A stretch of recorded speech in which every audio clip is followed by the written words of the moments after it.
igreja bem feliz e unida, agradecer a Ti, ó Deus da vida, com grande júbilo rezar, louvar, e a boa nova ao mundo anunciar. Olá, meus amados irmãos e irmãs, muito bom dia. Bem-vindos ao nosso Comunidade em Oração desta sexta-feira, dia 31 de outubro. Aqui hoje nos aproximamos da graça de Deus, agradecidos por tudo aquilo que nós vivenciamos ao longo deste mês que está se encerrando, mas também já projetando e lançando à luz os nossos olhos para aquilo que a vida em Deus nos reserva. Claro que sempre na seguinte perspectiva, deixando o nosso coração disponível para que o próprio Senhor mesmo nos conduza e oriente o nosso caminho para que nós possamos chegar ao bom termo de nossas vidas. No dia de hoje, nos alegramos pelo aniversário de Lurdinha Vargas e de Eduardo Dias Viana, também do casal João Batista e Adicilene Tomazini, que fazem 33 anos de casados. Aqui nosso abraço, nosso carinho a todos vocês, a bênção de modo especial ao casal que celebra a vivência matrimonial, que a bondade de Deus possa sempre preservá-los e guardá-los de todo perigo e continuar dando força neste novo ciclo de vida e nesse novo ciclo também de vida matrimonial. A palavra de Deus é viva e eficaz. A palavra de Deus é viva e eficaz, mais penetrante que uma espada de 2 gumes. Quão grande seja o poder e quanta sabedoria na palavra de Deus, estas palavras o demonstram aos que buscam a Cristo, que é o Verbo, poder e sabedoria de Deus. Coeterno com o Pai no princípio, este Verbo no tempo determinado revelou-se aos apóstolos e por eles anunciado, foi humildemente recebido na fé pelos povos que creem. Está, portanto, o Verbo no Pai, o Verbo nos lábios, o Verbo no coração. Esta palavra de Deus é viva.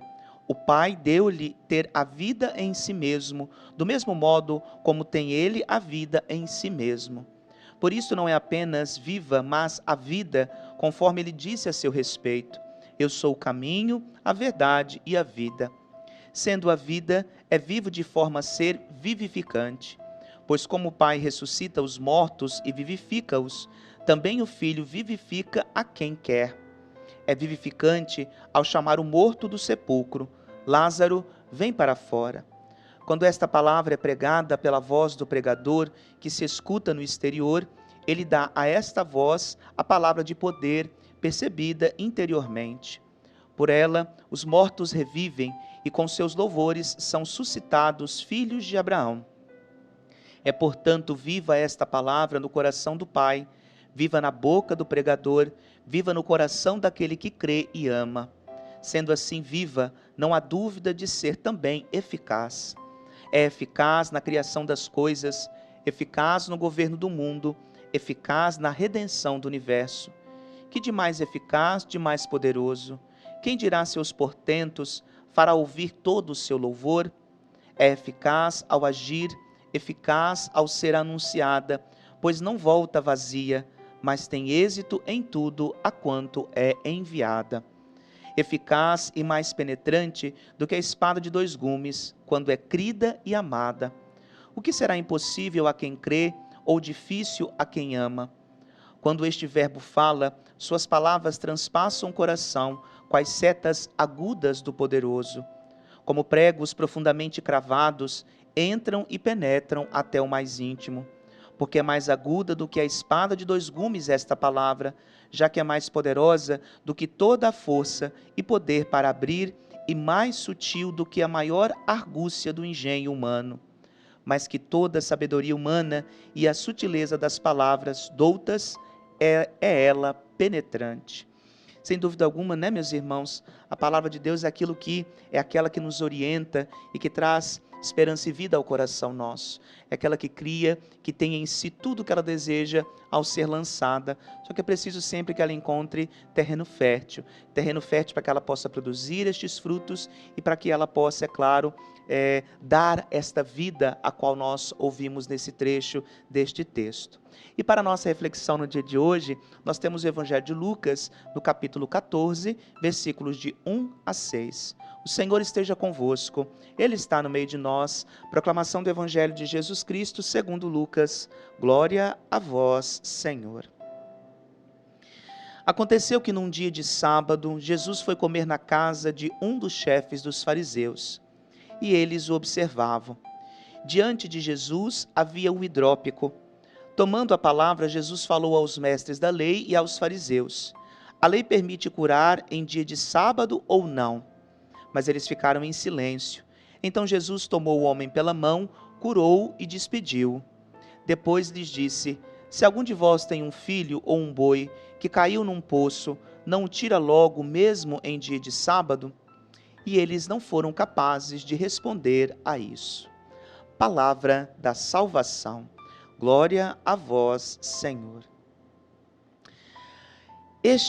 Essas ciladas as quais os fariseus sempre armam, querendo que Jesus se complique, que Jesus possa ter aí talvez alguma ação que o condene ou que vá contra aquilo que eles acreditam, de modo recorrente acontece. Só que é interessante, né? Chamar Jesus para a casa, convidar Jesus para a casa e não deixar que Jesus entre. Porque aqui Jesus não está somente na casa, Jesus não tem condições de entrar no coração destas pessoas, porque para elas é muito difícil acolher aquilo que é a vontade de Deus manifesta na pessoa de Jesus. Por que isso nós poderíamos dizer? Simples e puramente pelo fato da cura. A cura que aqui deve ser realizada, porque o mal deve ser combatido.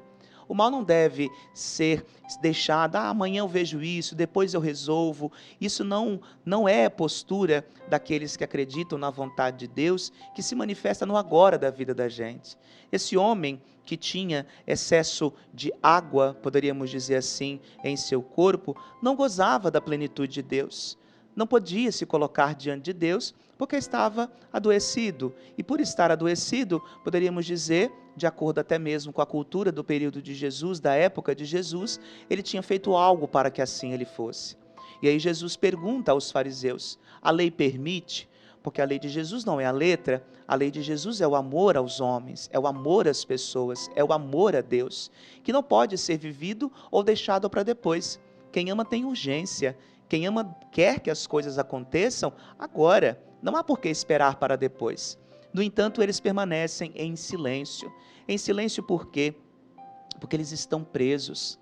Aqui eu arriscaria dizer que mais do que este homem que estava doente, os fariseus se encontram adoentados, porque eles são escravos das próprias leis. Eles não deixam com que o coração deles seja transformado por aquilo que eles mesmos acreditam. Às vezes, meus irmãos, não basta simplesmente acreditar, é preciso ter uma convicção que brota do coração.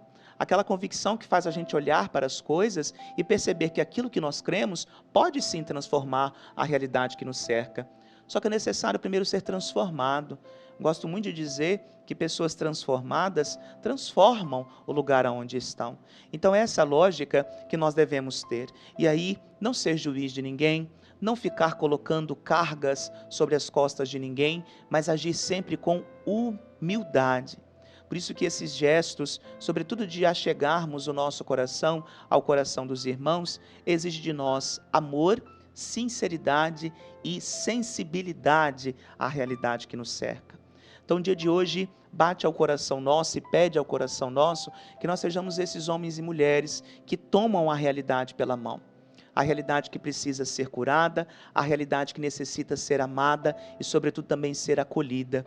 Assim como Jesus o fez, façamos também a cada um de nós. Que Deus então nos conceda a graça e sobretudo aquilo que nós dizemos, a ousadia, a audácia para romper os paradigmas que muitas vezes estão aí, sempre tendo em vista a vida da pessoa humana. Que o Senhor nos ajude, nos conduza, nos proteja e nos impulsione a sermos presença de luz, sobretudo na vida daqueles que necessitam voltar e resgatar a sua dignidade de filhos de Deus. O Senhor esteja convosco, Ele está no meio de nós. Por intercessão de São Pedro, abençoe-vos o Deus Todo-Poderoso, o Pai e Filho e Espírito Santo.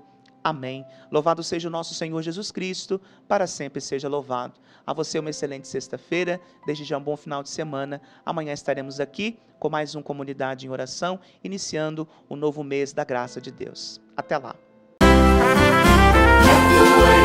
Seja, Senhor,